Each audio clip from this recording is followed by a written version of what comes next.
नमस्कार दोस्तों, मैं हूं मनविंदर और मेरे चैनल पे आप सभी लोगों का बहुत स्वागत है। दोस्तों, कनाडा के प्रधानमंत्री जस्टिन ट्रूडो के 2 दिन जो भारत में गुज़रे हैं ना और उनकी उस हालत से जो सबसे ज़्यादा व्यक्ति परेशान है, वो गुरपतवंत सिंह पुन्नू है। इनकी जोड़ी क्यों फ़ेमस है, क्यों ये एक-दूसरे पे इतना प्यार कर उड़ालते रहते हैं, क्यों एक-दूसरे के बिना ये रह नहीं सकते, ये भी मैं बताऊँगी आपको इस वीडियो में। लेकिन जो 2 दिन जस्टिन ट्रूडो के भारत में गुज़रे हैं, उससे सबसे ज़्यादा मिर्ची पुन्नू को लगी हुई है।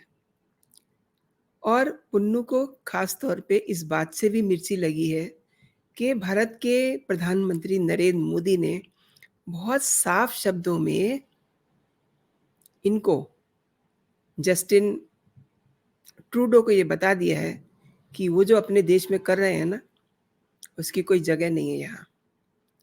और अगर वो बाज नहीं आए, तो फिर उनको भारत देख लेगा। अब एकदम से कूदे-कूदे फिर रहे हैं पुन्नू। वो अब ये सोच रहा है कि अगर जस्टिन का ये हाल हो सकता है, रादर कनाडा से जस्टिन के लिए विमान भी जो भेजा गया वो समय पे नहीं मिला, रास्ते में भी उसमें खराबी आ गई टेक्निकली। तो जहाँ वो बैठा हुआ है, उस देश की हालत क्या है? अब उसका भी इंतज़ाम होगा। अगर आप ये देखिए ना, अगर जस्टिन ट्रूडो का ये हाल हो सकता है, क्षमा करें, तो पुन्नू का ये हाल नहीं हो सकता। और बड़ी जल्दी पड़ी हुई है उन्हें, गुरुद्वारों में रेफ़रेंडम कराते फिर रहे हैं। तो कराइए आप रेफ़रेंडम और ट्रूडो से ही ले लीजिए खालिस्तान। पुन्नू इतना पागल हो चुका है कि जब उसने देखा कि भारत में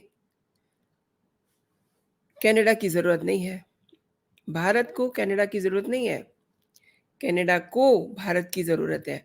और ये बात वहाँ का मीडिया भी बहुत साफ-साफ कह चुका है कि भारत को कनाडा की ज़रूरत नहीं है। कनाडा की ज़रूरत है भारत इनफैक्ट। अब आप ये देखिए कि सिख फॉर जस्टिस के आतंकी गुरपतवंत सिंह पुन्नू ने एक बार फिर से सरी का जो गुरुद्वारा है उसमें रेफ़रेंडम कराने की घोषणा कर दी है। रेफ़रेंडम आप समझ लीजिए कि मतलब एक उनकी कोई प्लानिंग है, उस पे लोगों से जनमत लेना। और वहीं कनाडा सरकार और जो वहाँ की विरोधी पार्टियाँ हैं, उनके नेता भी उनको समर्थन दे रहे हैं। अब अगर सारी पार्टियाँ प्लस जस्टिन ट्रूडो इनको समर्थन कर रहे हैं, तो ये सब भाड़ में जाए। क्यों आए थे ये जी20 में? जी20 के सम्मेलन में क्यों आए थे? अब उन्होंने एक वीडियो जारी करके 29 अक्टूबर को रेफ़रेंडम कराने के लिए ऐलान किया है। और उसने कहा है कि जी20 सम्मेलन के दौरान कनाडाई प्रधानमंत्री जस्टिन ट्रूडो ने खालिस्तान के हक में आवाज़ बुलंद की है। खालिस्तान का तो नाम तक नहीं आया और ना तो ट्रूडो की इतनी हिम्मत है कि खालिस्तान का नाम भारत में वो ले सके। एक और बात है, जो विरोधी पार्टी के कंज़र्वेटिव पार्टी लीडर हैं, वो भी खालिस्तान के हक में बात कर रहे हैं। तो वहाँ बात कर रहे हैं, इससे हमारी सेहत पे क्या फ़र्क पड़ रहा है? उन्होंने कहा है कि मंच से कनाडाई प्रधानमंत्री ने कह दिया है कि खालिस्तान की माँग को वो रोक नहीं सकते। सब बातें अपने मन से वो किए जा रहे हैं, क्योंकि वो अच्छे से जानते हैं कि ट्रूडो यहाँ बैठे हुए थे और उनकी बुराई कनाडा में उनके मीडिया कर रहे थे। बस इतनी बात ज़रूर हुई थी कि उन्होंने कहा था, मिस्टर टी ने ये कहा था कि फ्रीडम ऑफ स्पीच को रोका नहीं जा सकता। पुन्नू को एक बात समझनी चाहिए कि जब मिस्टर जस्टिन टी की इतनी बुरी हालत प्रधानमंत्री नरेंद्र मोदी कर सकते हैं, तो फिर वो किस खेत की मूली हैं? अपने बारे में सोचें वो। जब शिकंजे में आ जाएँगे ना रॉ के, तो कहीं दिखने के नहीं हैं। अच्छा, ये कुछ भी वहाँ चल रहा है ना कनाडा में, आप इसको इस तरीके से समझिए कि कनाडा के प्रधानमंत्री जस्टिन वही हैं जो देश में खालिस्तानी गतिविधियों को बढ़ावा देने का बचकाना बयान देते हैं। ट्रूडो ने खालिस्तानी चरमपंथियों की तरफ से हो रही हरकत पे कहा कि उनके देश में हर किसी को अभिव्यक्ति की आज़ादी है। तो मिस्टर ट्रूडो, तुम ही अपने यहाँ खालिस्तान बनवा लो, भारत की धरती पे तो ये पॉसिबल नहीं है। अब इन लोगों की बेवकूफ़ी देखिए, अपने इसी बयान के साथ उन्होंने भारत की उन आपत्तियों को भी खारिज कर दिया, जिसके तहत उनकी सरकार पे खालिस्तानी चरमपंथियों से निपटने में असफल रहने का आरोप लगाया था। भारत में ट्रूडो के बयान की जम करके आलोचना हुई थी और आगे भी होती रहेगी, और विदेश मंत्रालय ने उनके इस बयान को खारिज कर दिया है। लेकिन विदेश नीति के जो जानकार हैं, उनकी अगर माने ना, तो ट्रूडो के इस रुख पर कोई हैरानगी नहीं है, क्योंकि उनकी सरकार तो खुद खालिस्तान के समर्थन से चल रही है। तो फिर पुन्नू को क्यों पेट में मरोड़ उठ रहे हैं? क्यों उन्हें यहाँ खालिस्तान चाहिए? उनका तो वहाँ खालिस्तान बना ही हुआ है। वो तो वहाँ सरकार चला रहे हैं, तो फिर वहीं बैठे रहें। यहाँ क्यों आ रहे हैं? सारा खेल जो है ना, 2019 में कनाडा में आम जब चुनाव हुए थे, तो ट्रूडो ने चुनाव तो जीता, लेकिन वो अपनी सरकार नहीं बना पाए थे। उनकी लिबरल पार्टी ऑफ कनाडा को 157 सीट्स मिली थी, जबकि विपक्ष की कंजर्वेटिव पार्टी को 121 सीट्स मिली थी, और ट्रूडो के पास सरकार बनाने का बहुमत भी नहीं था। सरकार बनाने के लिए उन्हें 170 सीटें चाहिए थी, और इसके बाद ट्रूडो को 24 सीटों वाली न्यू डेमोक्रेटिक पार्टी एनडीपी इसने सपोर्ट किया। और इसके मुखिया कौन है? आप समझ लीजिए, इसके मुखिया है खालिस्तान आंदोलन के बड़े समर्थक। और ट्रूडो के लिए सत्ता में रहने का मतलब है पुन्नू और जगमीत सिंह जैसे लोगों का साथ उन्हें चाहिए, तभी उनकी सत्ता चलेगी। अच्छा, एक और बात है, जगमीत और ट्रूडो के बीच में एक एग्रीमेंट भी हुआ है बहुत पहले। चुनाव के बाद जगमीत सिंह और ट्रूडो ने कॉन्फिडेंस एंड सप्लाई एग्रीमेंट को साइन किया था। ये समझौता 2025 तक लागू रहेगा। अब तक जगजीत सिंह ट्रूडो के भरोसेमंद साझेदार बने हुए हैं, और हाल ही में विपक्ष ने कनाडा के चुनाव में चीन के हस्तक्षेप की जांच की मांग की और ट्रूडो पर जबरदस्त हमला बोला था। यानी कि जो भारत में आतंकवाद है, वो कनाडा होते हुए चीन भी उसमें शामिल है।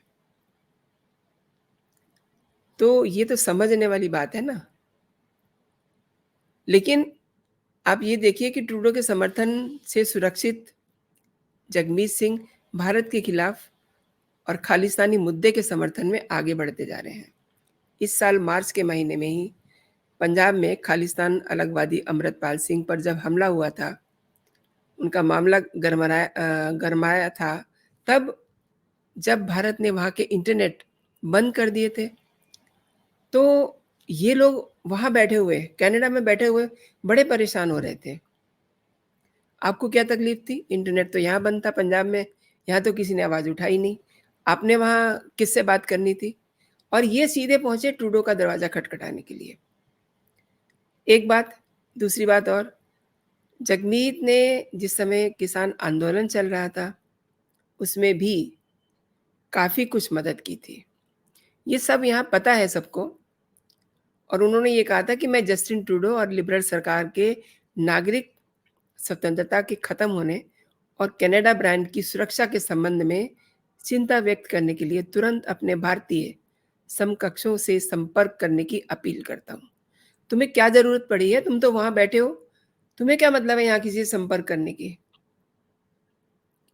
अच्छा, ये जो वहाँ बैठ कर के इतनी लंबी-चौड़ी बातें हाँकते हैं ना, इन्हें ये नहीं पता कि पंजाब अब वो नहीं रह गया है। पंजाब बस नाम का पंजाब रह गया है इन लोगों की करतूतों की वजह से। आधा पंजाब इस समय खाली हो चुका है। वहाँ कौन रह रहे हैं आजकल? वहाँ बांग्लादेशी रह रहे हैं और बिहार के लोग तो वहाँ बहुत पहले से ही जमे हुए हैं। तो आधे से ज़्यादा कहिए वहाँ बांग्लादेशी रह रहे हैं, बिहार के लोग रह रहे हैं और जो वहाँ से नहीं हिल सकते, केवल वही लोग पंजाब में रह रहे हैं और ये कनाडा में बैठ कर के किस पंजाब की बात कर रहे हैं? मिस्टर जस्टिन ट्रूडो से खालिस्तान ले लें, वही इन्हें खालिस्तान दे सकते हैं। जब उनकी सरकार इनकी मदद से चल रही है, तो खालिस्तान तो इनका बना ही हुआ है, वहीं बैठे। क्यों भारत को डिस्टर्ब कर रहे हैं? और इनके डिस्टर्ब करने से यहाँ भारत की सेहत पे क्या फ़र्क पड़ रहा है? जबकि इनके लिए, ये जो खालिस्तान समर्थक लोग हैं ना, इनके लिए मिस्टर ट्रूडो जो है मरे जा रहे हैं। तो कायदे की बात तो यही है, फिर यही इन्हें खालिस्तान दें। मतलब ये जो वहाँ बैठे हुए अपने आप को खालिस्तानी कह रहे हैं, अपने आप को सिख कह रहे हैं, इन्हें शर्म आनी चाहिए। ख़ास तौर पे पुन्नू को।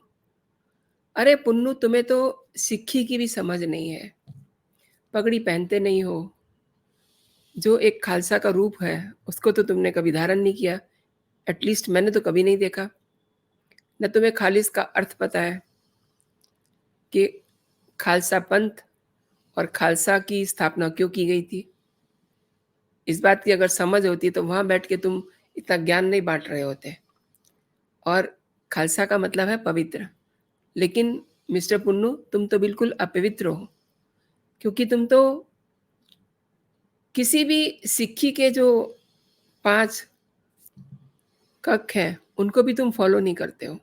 काहे कि तुम खालिस्तानी बने फिरते हो? काहे कि तुम सिक्खी के नाम को बदनाम कर रहे हो? सिक्खी का तो तुम्हें पता भी नहीं है कि क्या है। केवल और केवल तुम्हें जब पैसों की ज़रूरत होती है, तब तुम कुछ ऐसा एजेंडा सामने ले आते हो और जब तुम्हें चंदा मिल जाता है, तो तुम आराम से बैठ जाते हो। एक और बात है दोस्तों, जो बहुत गंभीर है। भारतीय एजेंसियों को ये संदेह है कि जगमीत सिंह न केवल कनाडा में खालिस्तानी समर्थकों को पनाह दे रहा था, बल्कि अमेरिका में भी भारत विरोधी आंदोलन को वो लीड कर रहा था। अच्छा, ख़ास तौर पे 370 के निरस्त होने के बाद से ये बंदा लंबे समय से कनाडा में अपनी उपस्थिति से खालिस्तानी और कश्मीरी अलगाववाद को जोड़ने का प्रयास कर रहा था। मतलब आप देखिए कि इनकी जड़ें कहाँ से कहाँ मिली हुई हैं। कश्मीरी अलगाववाद यानी कि ये आईएसआई के साथ मिले हुए हैं। अरे इन्हें डूब मरना चाहिए। और दूसरी बात ये है कि जो रॉ है और बाकी जो एजेंसीज़ हैं, सबकी नज़र है आप पे। निपट लोगे किसी दिन। भारत के बहुत सारे दोस्त हैं जो तुम्हें निपटाने के लिए बैठे हुए हैं। और ये जो कनाडा के प्रधानमंत्री हैं, जस्टिन टी, इनका तो भगवान ही मालिक है। इसीलिए तो ये डरे हुए बैठे थे। 2 दिन जो ये भारत में रहे, इनकी जान सूखी रही, अपने कमरे से निकले नहीं, ललित होटल से ये बाहर नहीं निकले, ना तो इनकी कोई टीम बाहर निकली। ये वहीं बैठे रहे और वहाँ सबसे ज़्यादा अगर किसी को चिंता थी, तो वो थी पुन्नू को, जस्टिन ट्रूडो की। अब आप समझ ही गए होंगे कि पुन्नू को क्यों चिंता हो रही थी। बस उसे क्या करना होता है, एक वीडियो जारी कर देना होता है। और कभी-कभी मुझे ये लगता है कि पुन्नू जो है, वो निपटा दिया गया है। ये जो पुन्नू का वीडियो बताते हैं, ये पुरानी बातों को दोहराते हैं, क्योंकि आजकल टेक्नीक बड़ी हाई है। मैंने पूरी बात बता दी, लेकिन फिर भी मुझे कभी-कभी लगता है कि पुन्नू जो है निपटा दिया गया है। जितने ये भारत के दुश्मन थे, भारत के दोस्तों ने इन्हें निपटा दिया है। अच्छा, 1% अगर नहीं भी निपटाया, तो फिर ज़्यादा दिन नहीं है, निपट जाओगे बेटा तुम भी, क्योंकि तुम्हारे काम ही ऐसे हैं। और जिनको तुम अपना समझ रहे हो, यानी कि कनाडा के प्रधानमंत्री जस्टिन टी, वही तुम्हें देख लेंगे। उन्हीं की वजह से उनकी सरकार चल रही है, तो सारी बातें उनसे कहो। वीडियो जारी करके यहाँ मत फैलाओ। यहाँ तुम्हारी बात कोई नहीं सुनने वाला, और वैसे भी पूरा पंजाब तो तुमने खाली कर दिया है। किसे सुनाते हो? किसे सुनाते हो अपनी बातें? वहाँ अब कोई नहीं रह गया तुम्हारी बात सुनने वाला।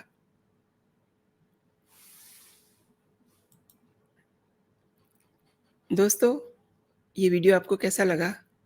मैं जानना चाहूँगी कि आपने इसे पसंद किया या नहीं? और अगर पसंद किया है, तो आप इसे अपने दोस्तों में ज़रूर शेयर कीजिए। और एक बात, ये जो पुन्नु कनाडा में बैठ कर के भारत विरोधी बातें करता है, आप इसको किस तरीके से लेते हैं? आपकी टिप्पणी मेरे लिए बहुत इम्पोर्टेंट है। एक और बात, अगर आपको ये वीडियो पसंद आया है, तो आप इसको लाइक ज़रूर कीजिए दोस्तों। और अगर अभी तक आपने मेरा चैनल सब्सक्राइब नहीं किया है, तो मेरे चैनल को सब्सक्राइब भी कर लीजिए, ताकि मेरा हर लेटेस्ट कंटेंट आप तक सबसे पहले पहुँचे। तो अभी के लिए इतना ही। आप अपना और अपनों का ख्याल रखिए, खुश रहिए, स्वस्थ रहिए। जय हिंद, जय भारत।